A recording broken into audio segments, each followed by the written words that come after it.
Good morning. This is Jason Dean coming live at you again for another Film Fanatic show. It is about 9:47. It is a Wednesday. Hard to believe it's already Wednesday, and we are into August. It's August 2nd. Crazy. So, hope everyone's doing good. I've been doing. I just concluded another film series. I just did a review for complete review of all of the Mad Max movies. Love those movies to death, with the exception of Beyond Thunderdome. I finished up yesterday with Mad Max Fury Road, which is such a spectacular movie. And I don't know. I had not done a full like a full coverage of a franchise in a while, and I've done a bunch of those over this past year, and it's a lot of fun. I try to watch when I do those kinds of series. I try to watch, and for the most part, I've done it. Maybe a few times I haven't, but for the most part, I do. What I try to do when I have an idea for a show, and to cover a bunch of movies in the franchise, I'll watch each movie in succession, and it's actually a lot of fun. It's the biggest thing for me is, for the most part, it's a totally different experience when I watch each film together, or certain movies and certain franchises. Certain movies I've seen a lot more than others, so it's always interesting watching them in succession. I did the I did a big show on the Star Wars movies, the most recent ones that have come out since, starting with Force Awakens, and then I did a review on the rest of those films. I didn't cover all of them just because some of them are ugh, kind of unwatchable. So I just did the ones that I own and that I had just saw, and then I talked a little bit about some of the spin-off movies. I did a review on Rogue One, which is a spin-off movie, and also I talked a little bit about Solo. But for the most part, I just kind of stuck to Force Awakens, The Last Jedi, and The Rise of Skywalker. The Rise of Skywalker I did not include because really, I really don't like that movie. Honestly, I think it's kind of a hot mess, and it was really disappointing because I felt like it started the kickoff to the newer franchise, or the sequels, I should say, which became a franchise. Started off pretty good, on a pretty good note. So, but it was interesting rewatching The Force Awakens and going all the way through them again, how much my opinion of that movie has shifted and changed, and which it did greatly. So yeah, check out those videos. They came out pretty good. So, and then I just did a series. Like I said, I just finished up a series for the Mad Max movies. So that was a lot of fun. I just love those movies to death. Funny story. I did a review on the the Road Warrior, which is actually the second in the franchise, and that is overall my favorite Mad Max movie. I just love that movie. That was a movie I grew up watching. I've seen it more than any other movies.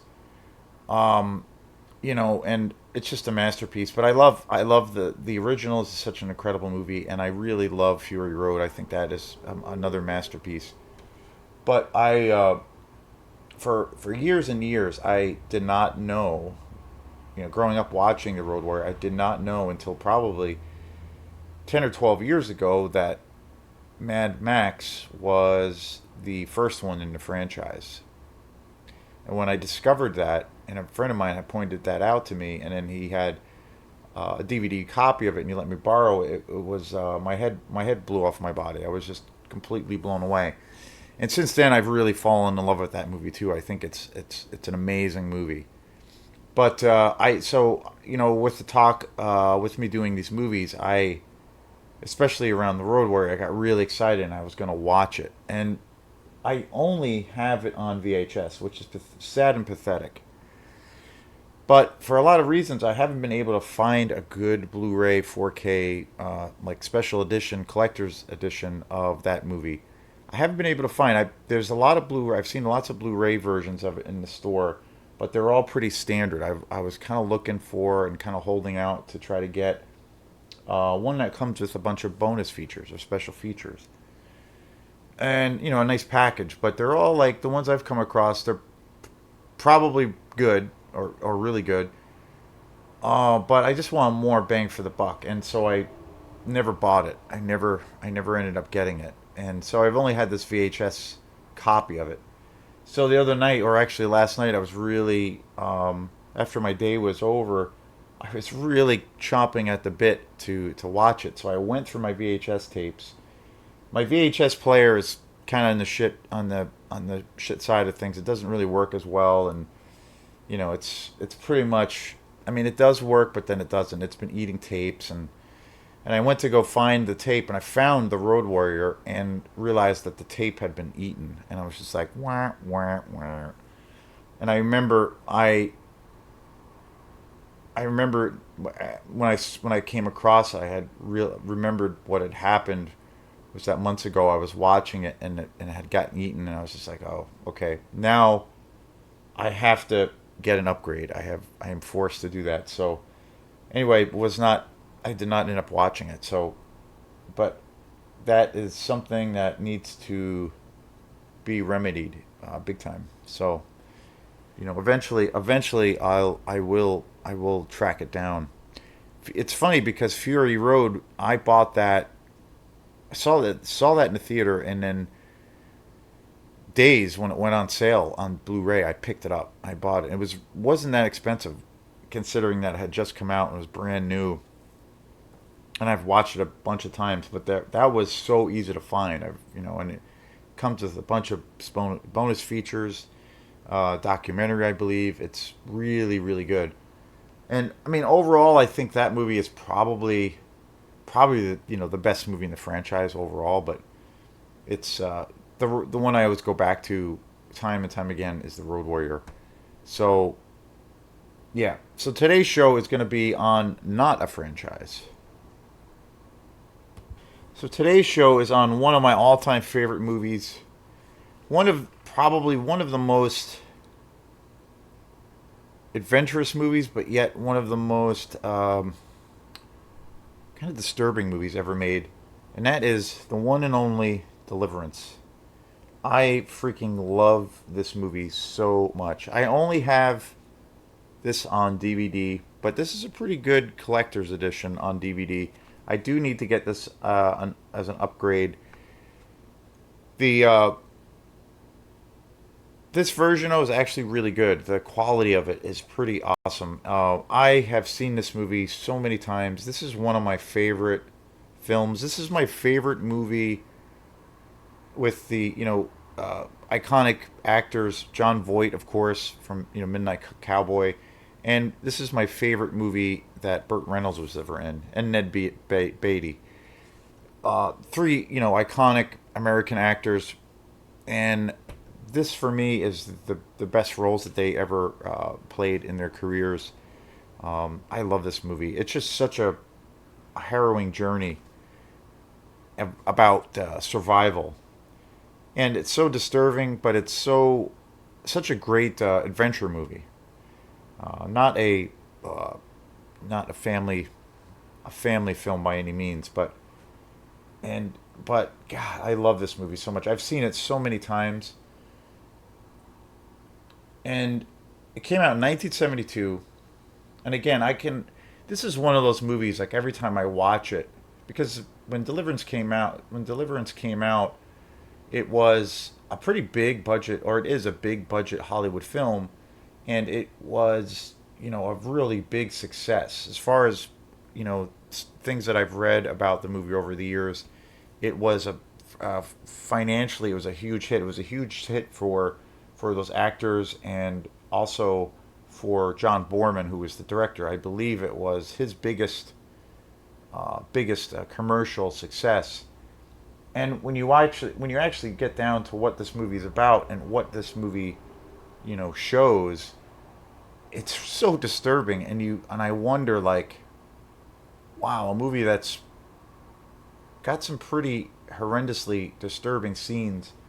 What, how it played out in the theater, like going to see it in the theater back in the day in the 70s when things to a degree were maybe a little bit more conservative, but I don't know, I think we're in pretty conservative times now. And it's pretty unbelievable. What that experience must have been like. I almost think of it of like when The Exorcist first came out. And I know people who saw The Exorcist in the theater, and a lot of those crazy stories I heard growing up that when that movie came out, people were throwing up in the aisles and screaming and running out of the theater. And I've talked to a couple of people or a couple of friends that did see it, when they were kids in the theater or teenagers, and from gathering, stories, talking with them, a lot of those accounts were very true. And I feel like Deliverance was probably, one of those movies that really, I would imagine, pushed envelopes. I mean, because it's so realistic and it's something that can really happen. Whereas the Exorcist is pure fantasy, it's pure fiction. So even though there's a lot of people, unfortunately in our world that literally believe that these things exist, which is highly more disturbing than anything than any film could portray. But anyway, it's a whole different subject. Um, so, but the Deliverance itself is, it's incredibly realistic, and it's something that has happened, I'm sure. And so I find that movie is like an in real life, application. It's even more disturbing. And John Borman is such an amazing director too. I mean, his track record as a filmmaker, pretty incredible. I mean, some major major films to his credit. He was a British filmmaker. He made a really awesome movie, Point Blank. Really great movie. Excalibur, which is one of my favorite fantasy movies of all time. That came out in 1981. I love that movie to death. He also made a movie which I kick myself for still not seeing it, and I know I saw it a couple times when I was a kid, and it's a really weird, trippy movie. Zardos in 1974. Um, and for some reason, I saw it when I was a kid, but I've been wanting to see it again. He also directed The Emerald Forest, which is a pretty awesome movie. Point Blank in 1967, a really great movie. I didn't realize he directed Exorcist 2: The Heretic, which is kind of a piece of trash. Huh, that's weird. Hope and Glory 1987. Hmm. The Tailor of Panama. These are some of his more recent movies, or that's a more recent movie, 2001. Hell in, Hell in the Pacific in 1968. Queen and Country, The General, Beyond Ragoon. I mean, he's made some really great films. Real famous British director, and his films, especially with Deliverance and Excalibur, which is my probably out of his films is probably my favorite. Um, that movie is just so damn good. I own that film also. I have that on DVD. I don't have it on Blu-ray yet, but one of these days I need to get it. But such a badass movie. Um, it's essentially a fantasy tale on the Knights of the Round Table at Camelot. Just such an awesome movie. But both Deliverance and Excalibur, and I think some of his other films, but especially those two, have this. really gritty realism to them, and they're everything is in camera. Everything is really kind of in your face, and everything you're seeing is actually happening. And the Deliverance film, Deliverance is, like I said, is a pretty brutal movie at times. It's such a great movie. It's such a disturbing movie, particularly around the infamous rape scene. So one thing that I did, which I don't know, I'm not proud of, or I think I thought it was funny at the time, but I like pulled this girl I was dating for a while, quite a few years back. I kind of tried to pull this like practical joke uh, on her, and it was totally messing with her. And it didn't go over very well, but I thought it was pretty funny at the time. But it kind of gives you a sense of, how I guess fucked up I am in my head. But a girlfriend that I was with her for, we were together for, I don't know, maybe 4 years, 3 4 years. And after a couple of years into the relationship, she had said that she was very much into, well, she was bisexual, but she was very much into, very turned on by the idea of, um, seeing two men have sex, and she got really turned on by that. And as a couple, we explored all kinds of different things, and it was great for a while. But it was she had we used to watch movies together all the time. She was really into movies, and I had made this joke where I said, "Well, you should check this Deliverance movie out. It's amazing." And I was saying like, "Hey, if you like guys on guys, this is that movie for you." And she was just like, kind of all hot and excited, and her expectations were high. And then I put it in, and she was just like, I remember sitting on the couch when we were watching it together, and she just like turned over to me, and she's just like, "What the fuck is wrong with you?" And she was just like, "You're fucked up." And I just started kind of laughing my ass off, but because she thought it was going to be, you know, clearly something that it wasn't. So, but anyway, Deliverance, got to see it. Again, it's my favorite film by, in the amazing careers of John Voight, Burt Reynolds, and Ned Beatty. One of my all-time favorite movies. It's a movie I consider to be one of my go-to movies. I just can't can't ever get enough of it. It's just such a damn good movie. Um,